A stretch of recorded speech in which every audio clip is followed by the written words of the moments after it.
Today, we're talking about cash flow. If you want your service business to survive past year 5, you have to fix your cash flow system. This is the most important aspect of running the business. Nothing else really matters if you run out of cash. Half of all service businesses die within 5 years. And it's not because they can't find customers. It's not even because they get into legal battles. It's not even that they are losing money. According to US Bank, 82% of the time businesses fail, it's because of mismanaged cash flow. So in this video, I'm walking you through the 3 biggest cash flow killers for service businesses and the exact steps you need to take to avoid them. I know this works because I've been helping service companies fix this problem for decades. Companies across the US trust their entire operation to us, and cash flow management is literally the difference between the businesses that make it and the ones that don't. Now, before I break down the 3 cash flow killers, let's get crystal clear on what cash flow actually is,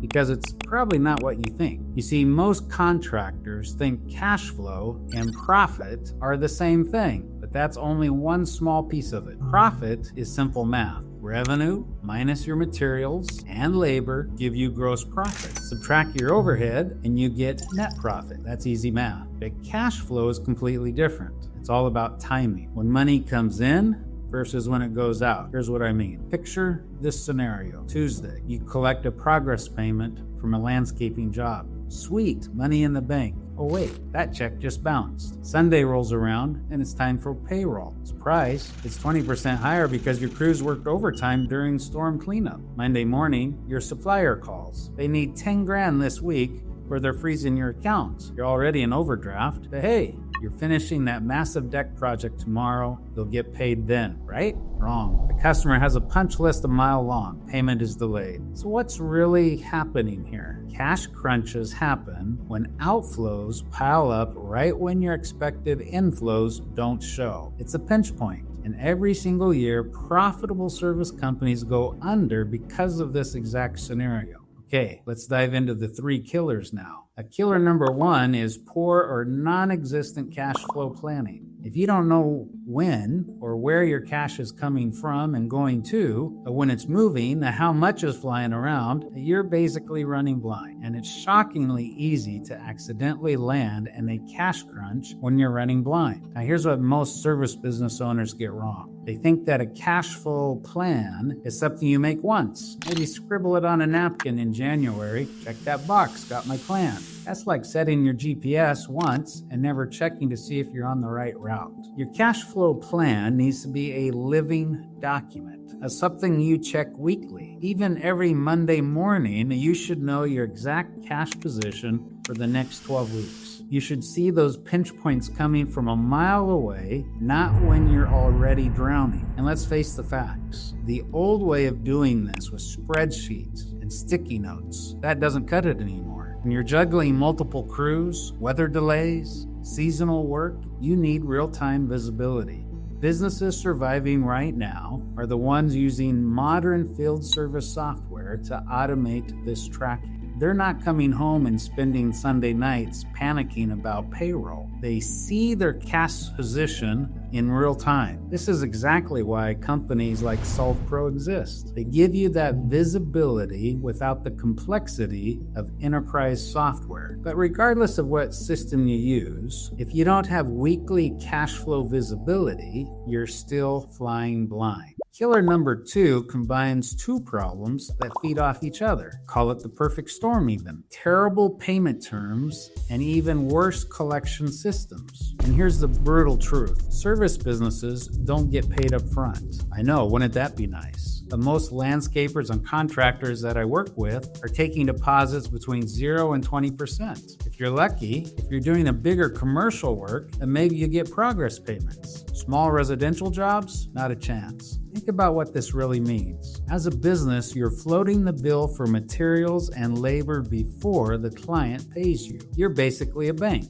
and that is insane. So what do? First, restructure how you get paid. Front load everything you can. Get the biggest deposit possible. Collect more during the job through progress payments. Leave the smallest amount owing at completion. This does 2 things. 1, it smooths out your cash flow over the project instead of waiting for one massive payment at the end. Second, it protects you when clients disappear. And trust me, in the service industry, this happens all the time. You don't want to be the landscaper who just dropped 30 grand on materials for a job that ghosts you. But even with better terms, you still need to actually collect the money. And here's where it gets painful. Most service businesses are terrible at this. They forget to invoice. They're too busy doing the actual work. Guess what? You can't get paid if you don't send the bill. And even when you do invoice, clients love taking their sweet time to pay you. Property managers, homeowners, commercial clients, they all drag their feet. This creates a massive downstream problem for you. The company's getting paid faster. They make it stupid easy to pay. Digital invoice clients can pay with one click. Automated payment reminders, so you're not personally chasing every invoice. Professional systems tracking who owes what and when. Not some handwritten invoice that you leave on the kitchen table, hoping for the best. And when someone won't pay, get respectfully aggressive. Send a demand letter. A lien. Know your rights. It's your money. You've earned it. Go get it.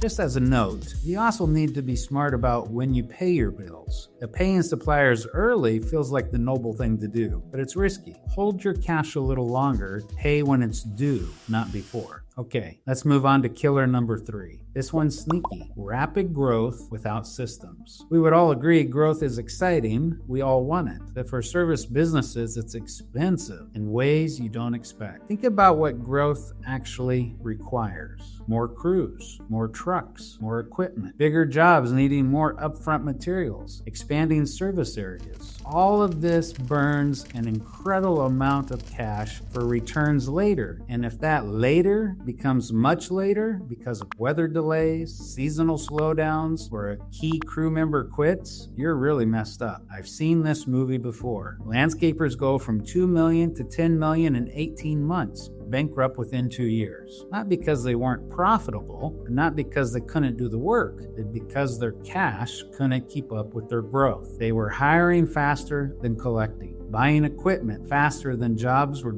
paying out. You could say it's a house of cards waiting to collapse. Here's the difference between service businesses that scale successfully and those that crash. It's simple. Systems. The winners have digital systems tracking every job, every payment, every crew hour. They know their numbers in real time, not 30 days later. They move beyond paper and spreadsheets to professional operations that can actually handle growth. So what's the solution? 3 things. First, maybe pump the brakes a little. I'm all for growth, but sustainable growth is what we want. Ask any contractor who doubled revenue in 5 years straight if they'd do it again. 9 out of 10 will tell you absolutely not. Second, build your war chest before going to war. You need 3 to 6 months of operating expenses and reserves before aggressive growth. That's not being too conservative. That's being smart. Third, get your systems in place before you grow, not after. The time to implement proper scheduling,